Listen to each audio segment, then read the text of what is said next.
Welcome, everyone. My name is Charlene Margot, and I'm co-founder of nonprofit The Parent Venture. We are delighted to have with us tonight Dr. Kendall Cotton Bronk, who will be talking with you about helping young people lead lives of purpose. Please join me in a really warm virtual welcome for Dr. Bronk. Take it away, Kendall. Thank you, Charlene. Thank you for that really generous introduction. Let me pull up our slides here. All right. Hopefully everybody can see that all right. Perfect. Great. Thank you. Well, thank you so much for joining us tonight. I'm really excited to have this opportunity to share with you some of the research that we have been conducting on young people's purposes in life. I really am grateful for opportunities like this to share a little bit about our research. I do a lot of writing, but it's all scholarly writing. And so it's really a wonderful opportunity to be able to share the research with parents who might actually be able to put it into good use, helping their young people find and lead lives of purpose. So here is our agenda for this evening.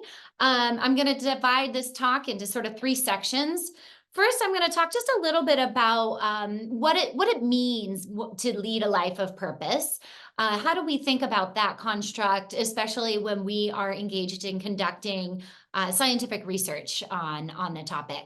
And as a means of introducing purpose, I'll actually start with a bit about the history of research on this topic. Next, I want to talk a little bit about why I think purpose is something that we should be concerned about. Why is this something that we should have on our radar as we think about the way we engage with and care for young people? And finally, I want to share with you some concrete strategies, some approaches that you can use to help the young people in your life cultivate a personally meaningful purpose. All right, so as a means of getting started, I wanted to start with a bit of a story about a man named Viktor Emil Frankl. So Viktor Frankl was born on March 26 in 1905 on the top floor of his family's home in Vienna, Austria. His parents were Jewish civil servants, and by all accounts, Viktor was known to be a really bright and inquisitive, pretty funny little boy. As early as high school, he developed a real interest in psychology. And he went on to become a professor of both neurology and psychiatry at the University of Vienna as an adult. So in Austria at this time in 1905, there was the economy was really struggling, and a lot of men in particular at the time were out of work. And Viktor set up these counseling centers around town to work with the young men. And one of the things he quickly noticed was that these young men were struggling with depression and anxiety.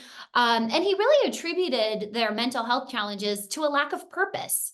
So he started writing a book about the need to have a larger purpose in your life in order to be a healthy, thriving individual.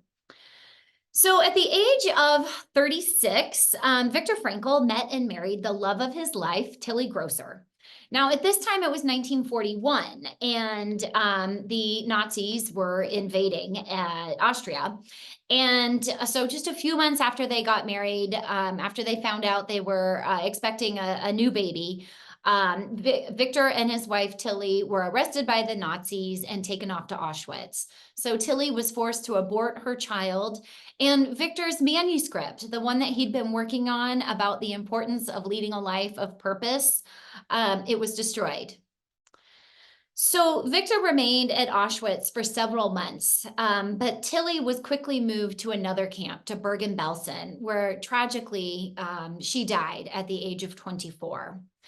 Unaware of his wife's fate, Viktor spent the next 3 years in 4 different concentration camps. So he used this time in the camps to really study people. And what he learned really confirmed what he had begun to write about before he was taken in. And that was the importance of having a purpose in life. He really recognized that people can withstand an awful lot if they have a reason to live. So, of the prisoners who were even given the opportunity to survive, who even had the chance, those who managed to live were often the ones who had a larger purpose, a purpose larger than themselves, to keep them going.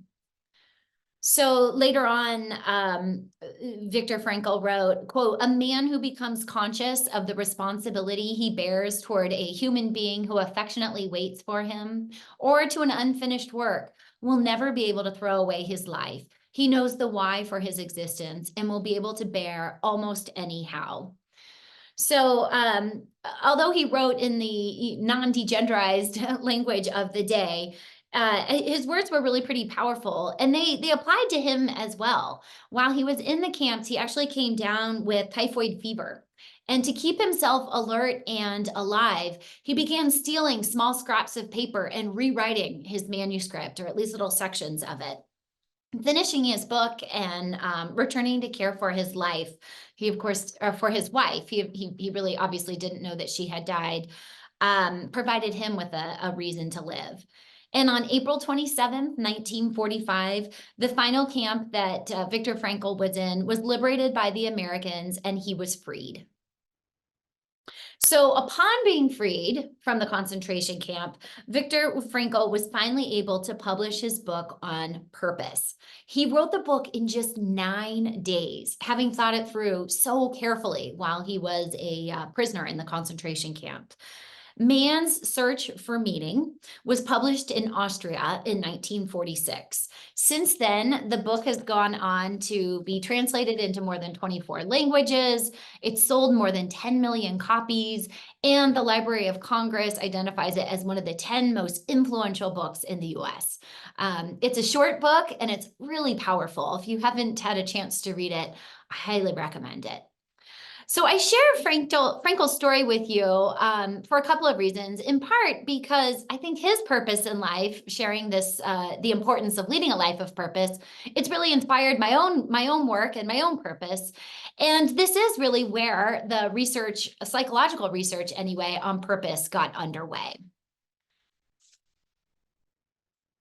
So, as was mentioned in the introduction, I'm a professor at the Claremont Graduate University, and I run a research lab here called the Adolescent Moral Development Lab. And work on my lab has really focused on taking Frankl's ideas and testing them and extending them, especially among adolescents and young adults. So, two of the questions we've spent, I think, most of our time investigating are one, what does purpose look like among diverse groups of young people? And two, how can we help young people cultivate a purpose for their lives?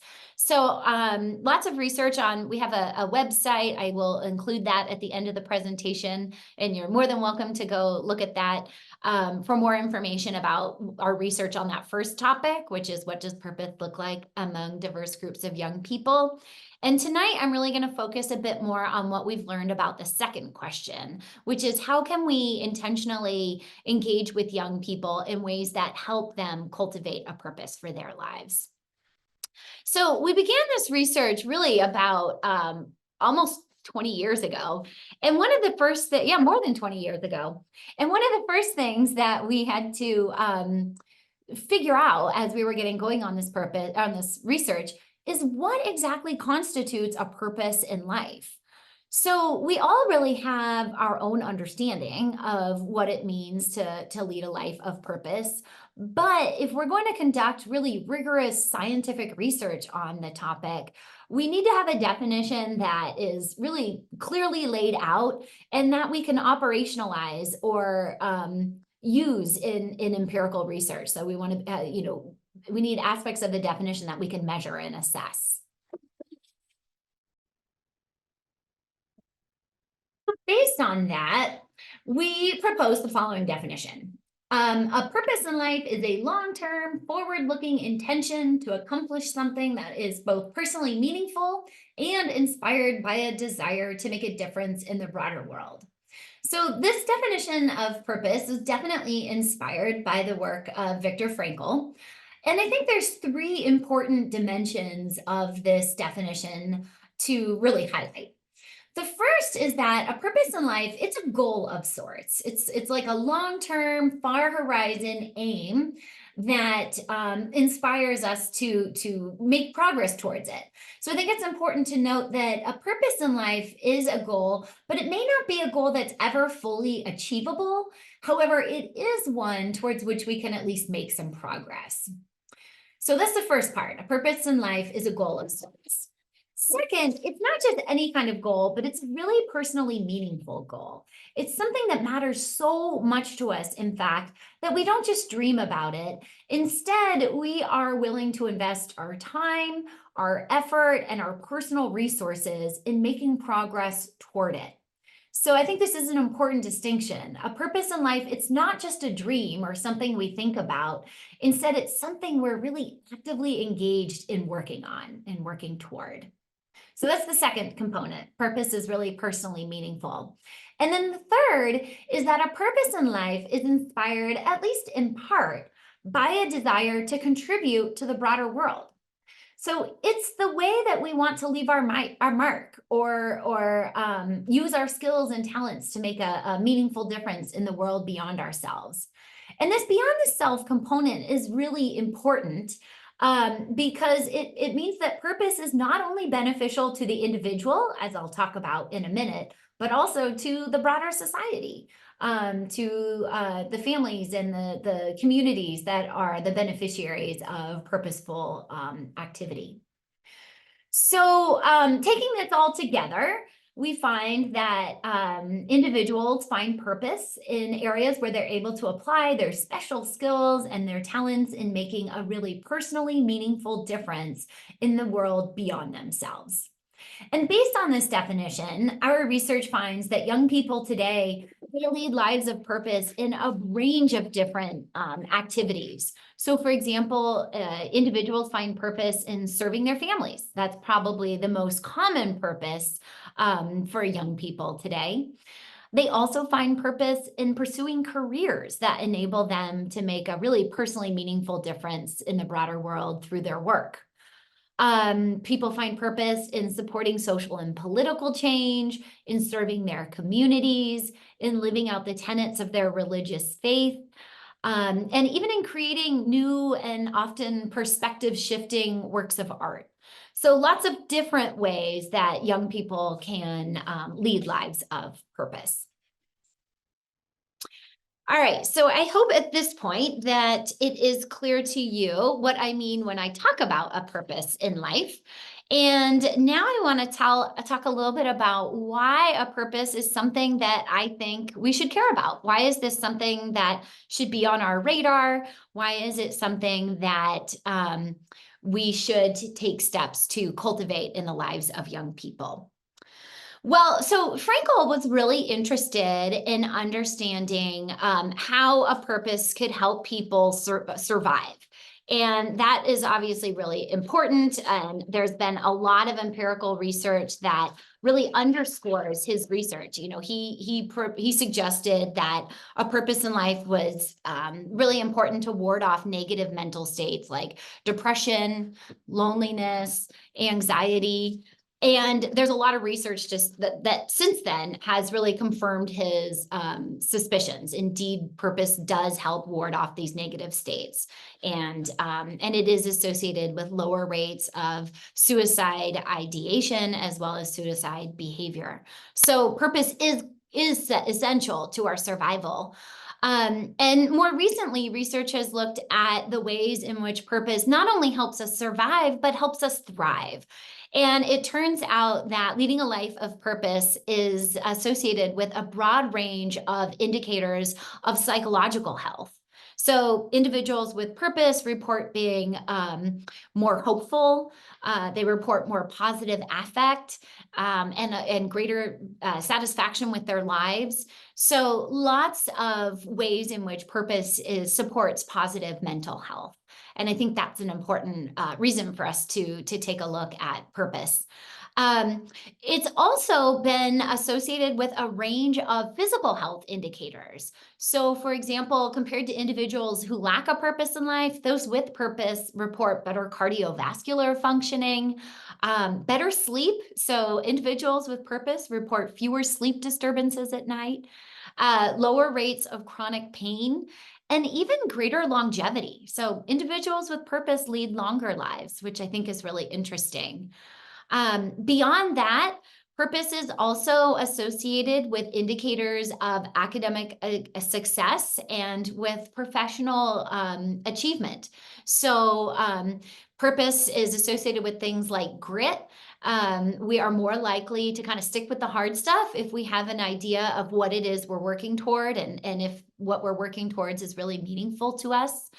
It's also associated with resilience, so the ability to bounce back from life's challenges.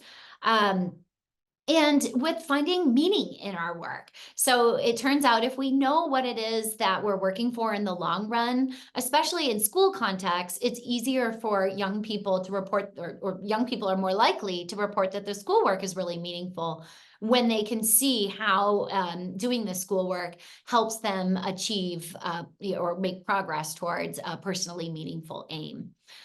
So some of this research, especially the health research, you might have noticed, I noted that it's correlated. And so it could be the case that purpose contributes to good health, or that maybe healthier people are just more likely to lead lives of purpose, or something else altogether, right? Like something like hope or optimism might increase both rates of purpose and contribute to physical health.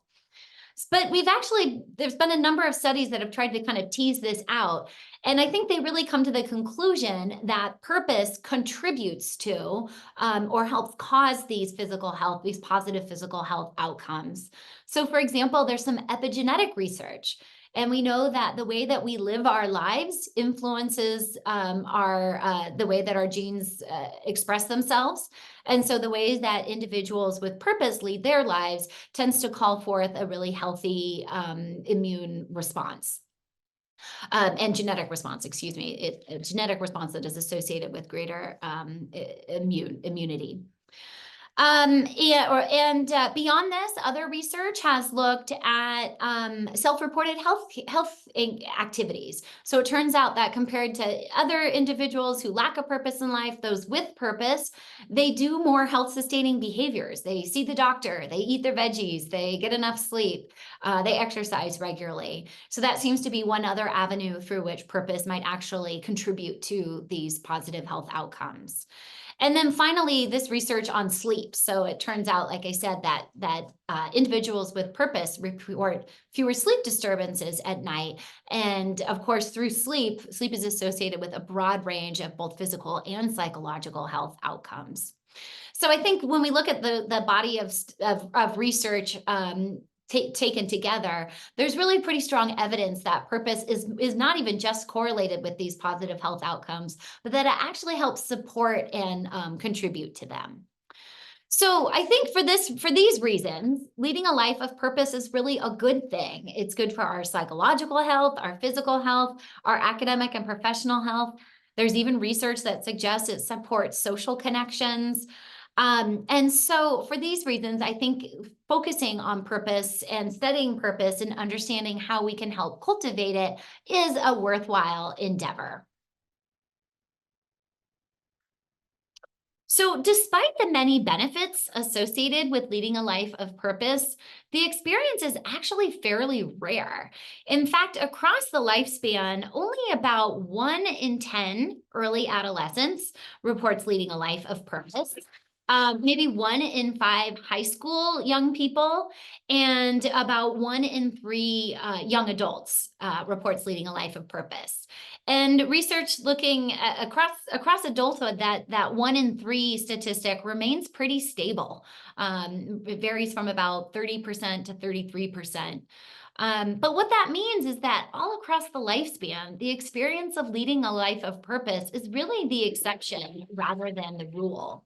And so again, this really further, given the benefits of purpose and the fact that it's pretty rare experience, really led members of my lab and I to get interested in exploring ways that we might be able to help cultivate purpose in the lives of people.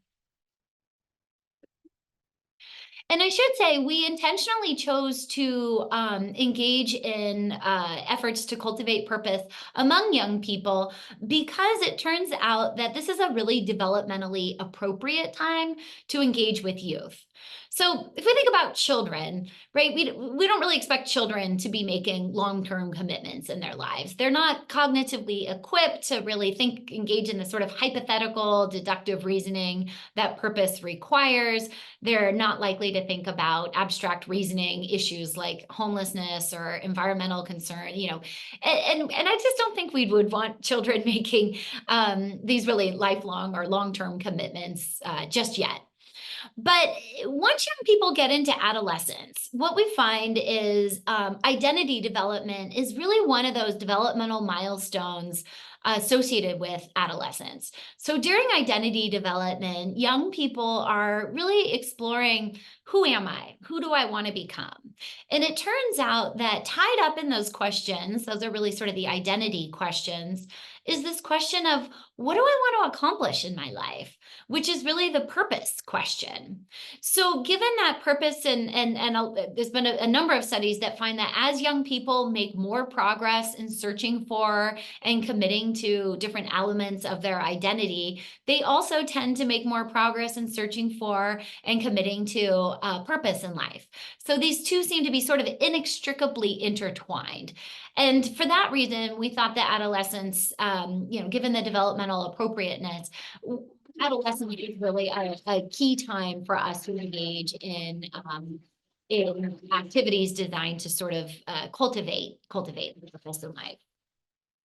And before I go too much further, I want to mention that I think it's important that as we think about purpose, that there isn't just one purpose in our lives. It's not the case that people just identify one purpose in adolescence and that purpose takes them through the rest of their lives. Instead, what our research finds is that, and I think probably our personal experience as well, is that we have many purposes in our lives, or at least a few. I mean, we can't have too many because we only have so much time to dedicate to each of these, but you might find purpose in parenting, in raising children who are going to be really, caring and productive citizens. You may also find purpose in the work that you do. I find a lot of purpose in my work, and being able to share some of my research with you is definitely contributes to my own personal source of, work-related purpose. So I think that, we can't have dozens and dozens of purposes. There's just not enough time to commit to each of them, but we do tend to have multiple. And I think the research is pretty clear too, that these purposes kind of wax and wane over the course of our lifespan. So for example, if you're someone who finds a lot of purpose in parenting and your children grow up and they, move out of the home, you certainly don't stop being a parent, but the engagement changes. And so it may be the case that a parenting purpose recedes a bit, and maybe you're able to engage a little more in work-related purposes. Or looking even later in the lifespan, our research finds that for those individuals who find a lot of purpose in the work that they do, upon retirement, they often look for new sources of purpose, maybe engaging in their communities or caring for grandchildren. So the idea is that we have more than one purpose, and these purposes do tend to wax and wane over time. So I don't want to suggest that and I think this is clear from our research and our personal experiences. So I think that's an important idea to keep in mind as we think about cultivating purpose in the lives of young people. So we got started with this research, and probably like any good scientific investigation, our first clue that we might be able to help young people cultivate purpose came as a bit of a happy mistake. Well, maybe not a mistake, but Well, let me tell you the story. So we were conducting research on purpose way back at the beginning. We were doing these surveys. We surveyed over 1,000 young people across the US and in parts of Canada. And we just ran the survey was asking young people about purpose, and we were trying to get a sense of how many young people had a purpose in life. And we randomly selected of those 1,000, about 100 young people to interview. And when we did these interviews, it was really funny to learn that the young people loved these interviews. I mean, they would get to the end of this hour-long conversation where we were asking them about, what really matters to you, what do you really care about, what are you trying to accomplish in your life, why is this important to you? Right? They'd get to the end of this interview and they would ask us, "Hey, I said some good stuff in that interview. Can I get a copy of the transcript?" They knew we were transcribing the interviews. Or, "Can I get a copy of that recording?" And we thought, well, this is interesting. We really had not expected young people to enjoy the interview process so much. And we began to wonder if maybe this interview wasn't sort of an intervention in and of itself. As luck would have it, we had already planned to resurvey all of these young people months later. So one of my colleagues out of Duquesne, Matt Bundick, he actually looked at the young people who participated in this one-time interview and compared them to the young people who didn't participate in the interview. And lo and behold, they showed significantly higher rates of purpose at that survey time too. So that interview gave us hope that it was possible to cultivate purpose in the lives of young people. I think we should also note, I talked about the rates of purpose. Although I think rates of purpose, we know rates of purpose are pretty low. I think that it's important to specify, at least, and I guess I don't have any scientific research to back this up, but I'm of the personal belief that all people have a purpose in life. And that the reason that rates are low is that we don't often ask young people about what matters most to them. We don't give them a chance to really think through what it is they care about and what it is they want to accomplish in their lives. And what they need are opportunities, sort of scaffolded, reflective opportunities to engage in these kinds of conversations to gain greater clarity around their purpose. So I should suggest, I don't really believe that in these interventions we're helping young people think about something they've never thought about. I don't think that's it at all. I think we all have a purpose. And I think what the interventions and the activities that I want to share with you in just a moment, what these activities are designed to do is to help young people articulate and kind of call forth the ideas that are within them, that the concerns about the broader world that they might want to address in their own lives. So I hope in sharing that with you too, that will give you the confidence to think about, activities that might be even more effective with the young people in your life. But here are some of the activities that we've tested and found to be pretty effective in cultivating purpose. So the first is pretty simple. It's just modeling purpose. So one way that we can help the young people in our lives start to think about purpose is to share with them our own purpose in life. I think we don't do this all that often. I don't know about you, but during COVID, working from home, I realized my kids got a firsthand glimpse of what it was I really did in my work, and we had a lot of conversations about the purpose that I find in my work. And I realized, gosh, I should have been doing this a long time ago. I also shared both with my children and with my students that I find a lot of purpose in getting to, be a parent or to be a professor, to be a teacher. And sharing with young people your own purpose in life, it does a couple of things. One, it just introduces this idea of purpose. And two, it gives them an example of what a purpose could look like. Sometimes when we think about this idea of a purpose in life, it feels like this big, kind of scary, intimidating topic. But when young people see somebody they know, somebody they love, somebody they respect and care about leading a life of purpose, it makes the idea feel much more accessible to them. So I think that if you haven't, if you haven't shared your own purpose with the young people in your lives, consider doing that. And that will give young people the language that they need and sort of a vision of what an attainable purpose might look like. And it will cause them to start thinking about their own purpose in life as well. So something else we've tried in our lab is having young people reach out to friends and family. So it turns out that even if the young people in your life don't know what their purpose in life is just yet, that some of the valued adults in their lives might have a good idea. So what we did in the lab was we asked young people to send emails to 5 adults who know them really well. So we encouraged them to identify bosses, mentors, sports coaches, extended family members, neighbors, really just adults outside the immediate family who know them really well. And in these emails, they would ask the adults, in 5 minutes or less, can you just answer these 3 questions for me? Number 1, what do you think I do particularly well? Number 2, what do you think I really care about? And number 3, how do you think I will leave my mark?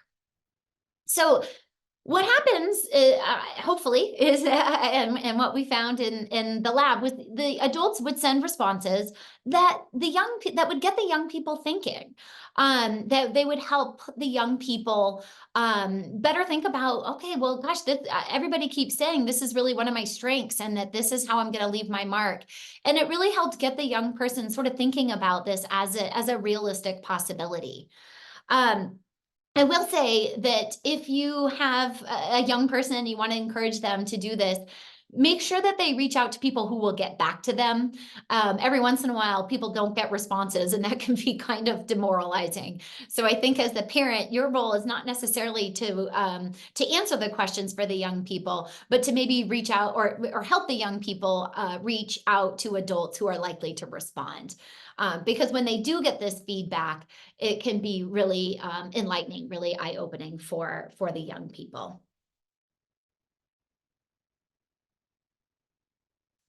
So something else that our research suggests is really effective in cultivating purpose is maybe a little counterintuitive, and that is actually to cultivate gratitude.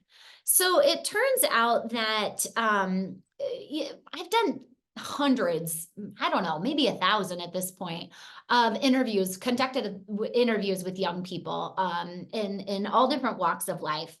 And so often, and we're always asking about what matters most to you. What do you want to accomplish in your life? How do you want to leave your mark? And so often we'll hear from young people who talk about experiences of gratitude that really helped them identify their own purpose in life. So I always remember this young person, this young woman I interviewed in Indiana. She was in rural Indiana. And I asked her a little bit about, what matters most to you. And she was very clear. She said, I want to become a teacher. But I don't want to be one of those teachers who just clocks in and clocks out. I want to be one of those teachers who really makes a difference in her students' lives. And I said, okay, well, that's great. That's wonderful. That's interesting. Why? Why would that be so important to you, though? And she said, well, when I was in high school, my parents went through a really tough divorce, and it was a difficult time for me, and I struggled, and a lot of my friends didn't notice, but I had this one teacher who really did. This teacher reached out to me. She checked in with me. She talked with me, and that the support that I got from that teacher really made a difference. And I'm so grateful for what that teacher did for me, that I want to be that kind of teacher for another student, for other students in the future. And we heard this kind of thing a lot. You hear this kind of thing a lot in interviews, where it's experiences of others, doing things for the individual that help them identify their own purpose in life. So we actually created these two interventions, one all around cultivating purpose more directly, and one around cultivating just gratitude. We had all kinds of gratitude activities, nothing to do with purpose at all. And we found that the gratitude intervention cultivated purpose just as well, even slightly better than the purpose, the more directly purpose-focused intervention. And I think one of the reasons that it did is that gratitude is a much less intimidating idea. If I ask you to focus on the blessings in your life and the people who have helped you and have really made a difference in your life, that's sometimes easier to do than to think about the big things that you want to accomplish in your life. So some of the gratitude activities that you might consider integrating into the lives of your young people. One of the things is we did gratitude letters. So encouraging participants to write a letter to somebody that they were really grateful for, somebody who had done, invested in them in a significant way. So this is not just a thank you note for a gift or something, but instead a gratitude letter really recognizes that the young person has incurred some kind of benefit. So maybe they're writing a letter to a coach who put in a lot of extra time teaching them how to pitch or something. And so the young person needs to acknowledge the benefit, without your help, without your time, without your dedication to this, I would have never become the pitcher I am today. And in the letter, in addition to acknowledging how the young person has benefited, you want to encourage the young person to focus on the cost incurred by the person who helped them. So I recognize, this took a lot of time. This took that you could have been spending doing other things, and I'm really grateful that you used your time to help me. That you took the time away from other activities to invest in me.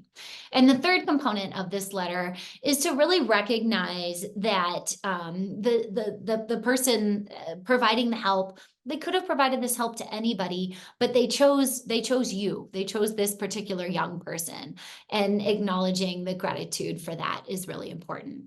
So gratitude letters can be a good way of sort of cultivating this grateful mindset that is likely to inspire thoughts about how to give back. Another activity can be just focusing on 3 good things. So in our lab, we had participants keep a gratitude journal where every day for a week, they would write down 3 good things that happened to them during the day and, talk about who and what they're grateful for. And the idea there is that it really does cultivate kind of a grateful mindset. Young people said they would wake up thinking, all right, I got to be on the lookout for people doing nice stuff for me because I got to have some things to report tonight. And so it's kind of a nice way to go through the day looking for experiences of gratitude. And whatever activities you cultivate, so those are just a couple of examples of gratitude activities. But the idea that cultivating this grateful mindset, encouraging young people to think about the blessings in their lives and the people who have blessed them, is likely to lead to, it's kind of human nature. When we're really focused on things that have been done for us, we feel a need to give back, right? We either want to pay back the person who has helped us or pay it forward. And that can take the form of a purpose in life.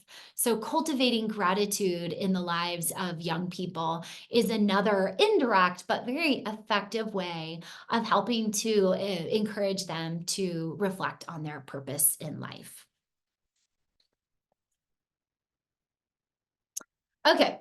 I should say too, the other good thing about each of these activities, modeling gratitude they have other benefits too. So modeling tends to, sharing your purpose with young people builds social bonds that can be really beneficial to young people, in addition to the purpose cultivating side of things. Cultivating gratitude, experiencing gratitude is associated with lots of positive psychological well-being as well. So these activities are all kind of double whammies, right? They're beneficial in and of themselves, and they have been found to really help cultivate purpose in the lives of young people. So the last activity that I want to share with you is just really encouraging contribution.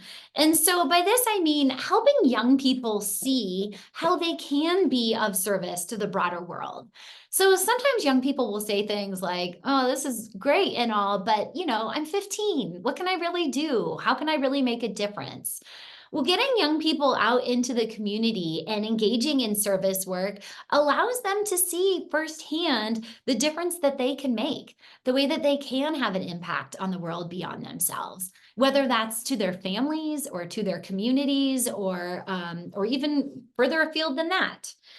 It helps them to recognize that the world needs their skills, needs their talents.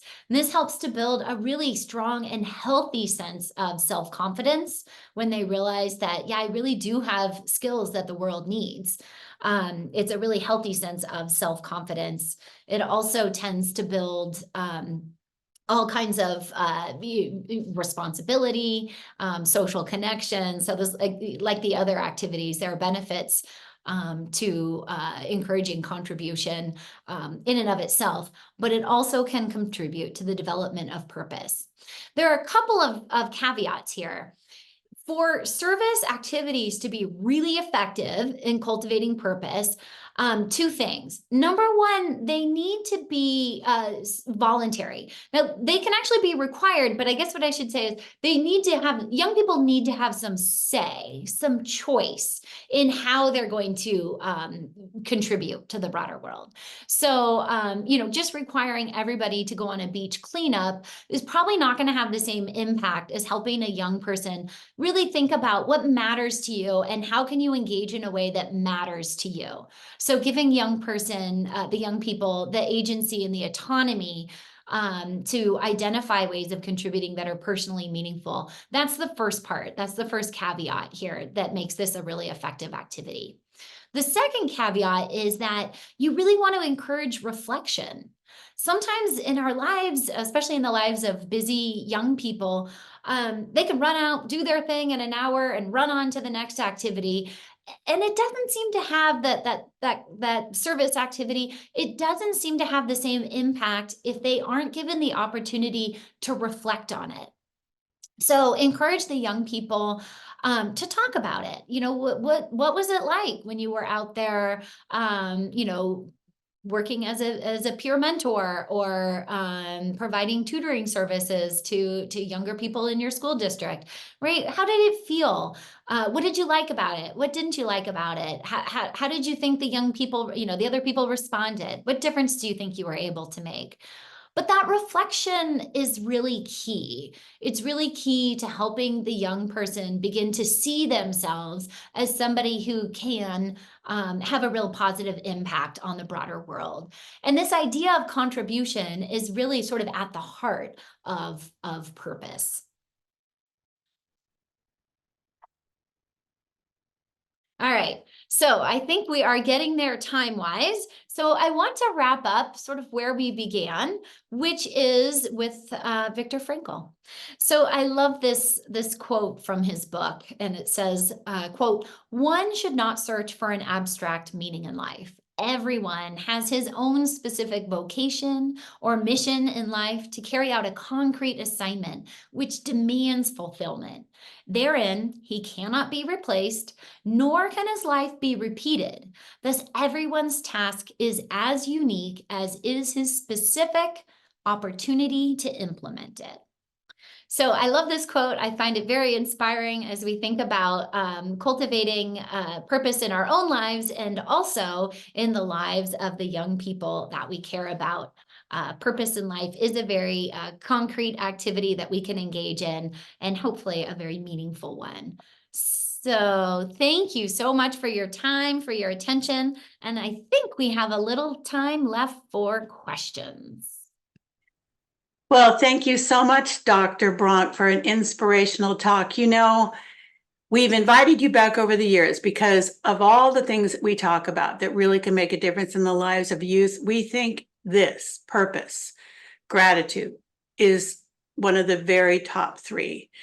We're going to be talking this week to Dr. Jeremy Nobel, whose project Unlonely you're probably familiar with, and they're so interconnected, aren't they? Yes, yes.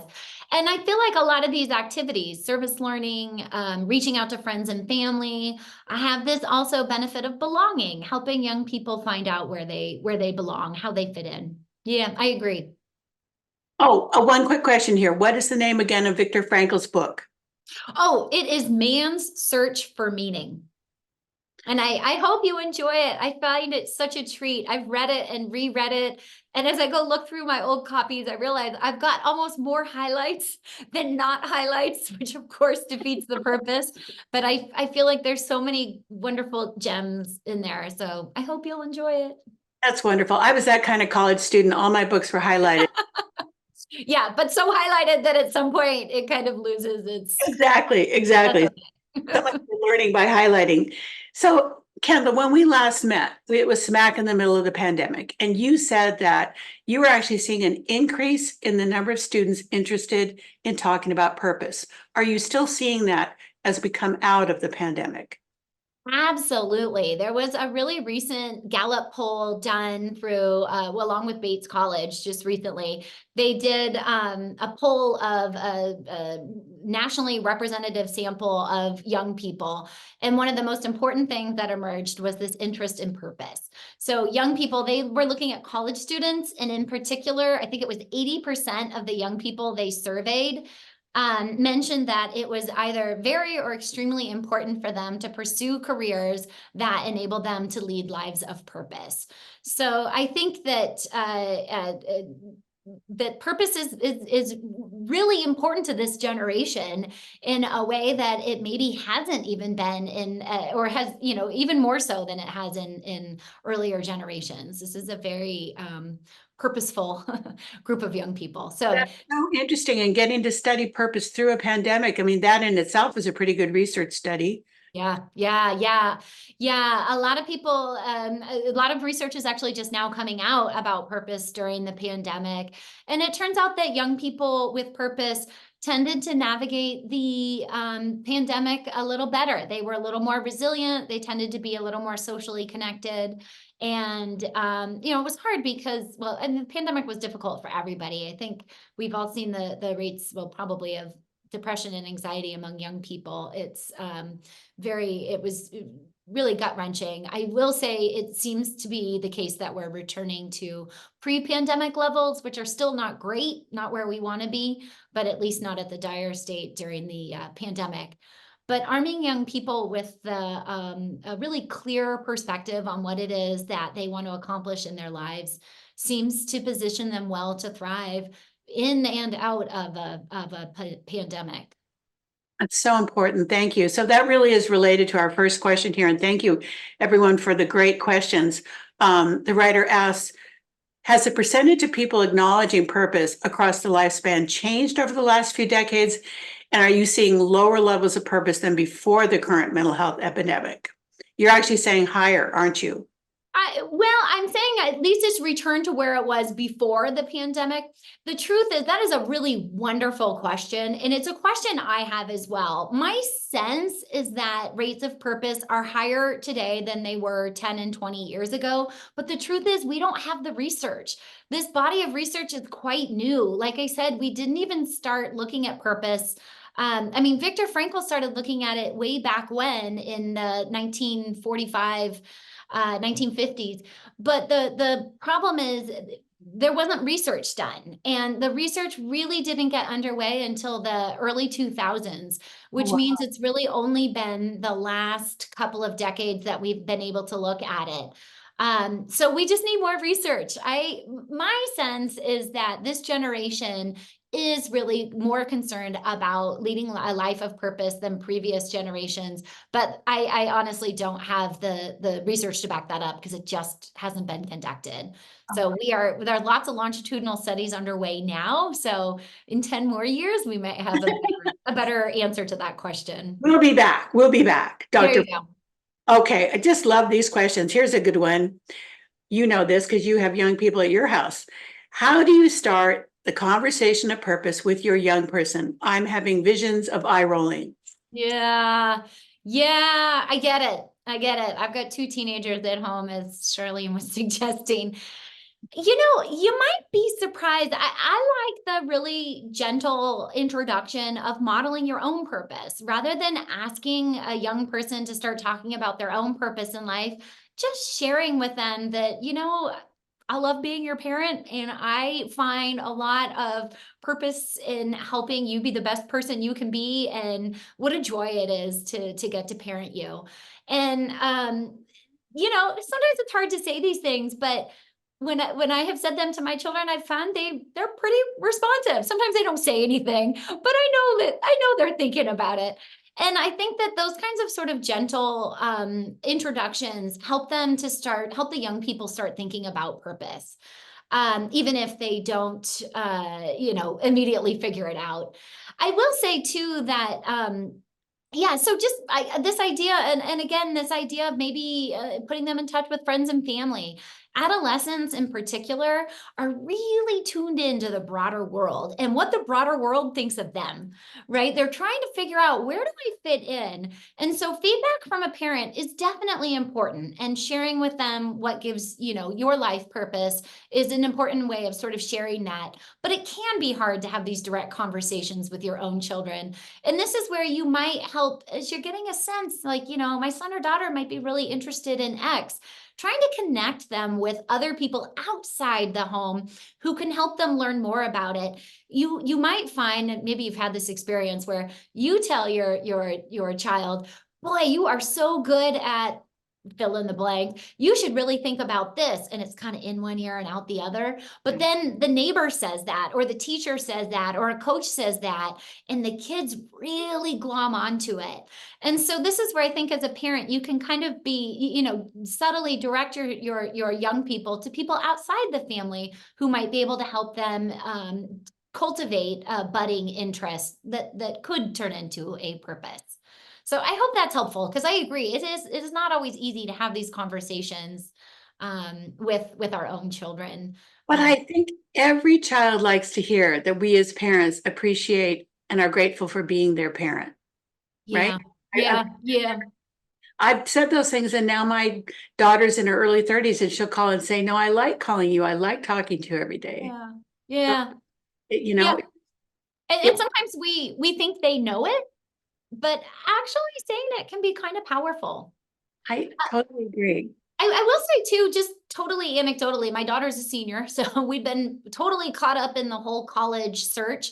But actually, even just this college search has been a really wonderful opportunity to focus on purpose. And one of the things that we've really talked about is how, so great book by Bell Liang, Liang, and Tim Klein. I'll put it up. I have a resource page that I forgot. It's called Navigating Life. And one of the things they really talk about in this book is the performance mindset versus a purpose mindset. Yeah. Yeah, really relevant as you start to think about colleges. It's easy for kids to get really caught up in the college rankings, right? Well, oh, that's only ranked at this number and this one's at this.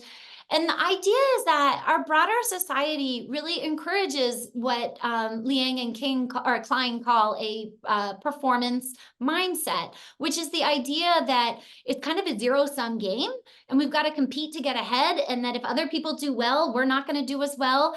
And we should just be worried about achievement for achievement's sake. And a lot of the research suggests that's not a very fulfilling life. That's not a very fulfilling mindset to lead a life with. A purpose mindset, on the other hand, really focuses on, what are my skills? How am I going to use my skills to make a difference in the broader world? And applying that to the college search, I think, was helpful. I won't say we got it perfect, not at all. I'm only one influence on my daughter, and the broader culture is really encouraging this performance mindset. But as much as I could, I tried to be a counterpoint to recognize, or to encourage her to think about, yeah, but who cares about the rankings, right? Like, what do you want to accomplish, and what school is going to best help you contribute the skills and the knowledge that you need to go out there and to make a really meaningful difference in the broader world. So, not all kids go to college, and I realize not all kids are ready for college, but finding opportunities like this college search to help young people think about this purpose mindset versus a performance mindset, I think, can be effective. And for my own daughter, I think it was a little bit of a stress reliever because the idea of this performance mindset is really anxiety provoking. Yeah. And to sort of, yeah, help encourage them to think more about what do you want to accomplish and how can you look at schools as providing you with skills and not you just trying to twist yourself in pretzels to meet their needs. I think there was a little bit of relief involved in trying to adjust that her lens in that way a little bit. So maybe I should pull up this page with these resources. I love this. Also, people are asking again about the 3 things that parents can do. Dr. Bronk, are these exercises still on the Adolescent Moral Development Lab website? They are, yeah. So the website, oh, I thought I had my website on this and I don't, I'm sorry. My website is just Kendall Cotton Bronk, all one word.com. And I kind of hate the URL because it's really not just me, it's my whole lab. The company that put the website together chose the URL, not me. But I've been really grateful to my students who have helped me with this research. And so a lot of these, all of the activities are listed there. Lots of research. Just drop the link in the chat, everyone. Great. And Bill Damon was actually your mentor at Stanford, wasn't he? Your sponsoring? My Yeah. advisor, yes. And we are still working together today. I'm heading up to Stanford next month for a meeting to talk about, of all things, purpose. All right, Kendall, we don't have much time together, but there's a couple questions, if you don't mind. I think you could answer quickly, and they're really good ones. This is a great one. Is it important that things like a gratitude journal be shared, or is it just as powerful if they wish to keep it private? Yeah, I think that there is a special, I don't know, effect of sharing it, just because it's helping them, young people, to elaborate on this idea. However, I wouldn't. So I think all things being equal, it's preferable to have young people talk about it because it gives you a chance to probe a little bit and to help them, to sort of help them think more deeply, kind of like in the interview that we did. However, having said that, if that's going to be the make it or break it, they don't want to do it if they have to share it. Better to have them do it and keep it private than not do it at all. Okay, that's good advice. And again, last question here. Is it your assumption that everyone innately has purpose and the task is to find theirs? I really do believe that. I don't have any evidence to back that up. I'd say the only evidence I have is that we have found that we can cultivate purpose, and it does work. These activities do seem to help young people reflect on the ways they want to give back. And so I don't think that we're doing anything huge and more than just sort of call forth what's already in them. So yes, I personally very much believe every person has a purpose in life. And our role as adults is to really help the young people who we care about articulate and act on their own purpose in life. So I don't think it's our role to tell young people what their purpose is, but just to help get them in touch with the feelings that are deep inside around how they want to leave their mark. Okay, and before we go, last thing, do you mind saying those 3 things again that you recommend need to do? Okay, so this is for the email activity, right? If they want to email. Okay, so if the young people are struggling to figure out their purpose in life, you might encourage them to send 5 emails to adults who know them well. This is the one, and asking 3 questions. And the 3 questions are, what do you think I'm particularly good at? What do you think I really care about? And how do you think I will leave my mark? And the feedback young people are likely to get from those questions is we have found very much helps them reflect on their own purpose in life. All right. Well, listen, Dr. Kendall Bronk, this has been a wonderful hour. People are just so grateful to you for all of your great advice. And I do encourage everybody to go to her website, look at the resources there, because there are toolkits and things that you can find out and use with your kids. They work. Thank you, everybody. And thank you especially to you, Dr. Bronk. This has really been wonderful to see you again. And we appreciate all your great advice today. You are inspiring. Oh, thank you. Thank you for having me. Thank you for your time and attention to all of the lovely folks in the audience. So thank you so much. Absolutely. And thank you, everybody, for all your great questions and all your great emojis and for being such great audience tonight. We appreciate you and we're grateful for you. So thank you again, Dr. Bronk, for being with us tonight. Take care, everybody. Hope to see you again soon. Good night.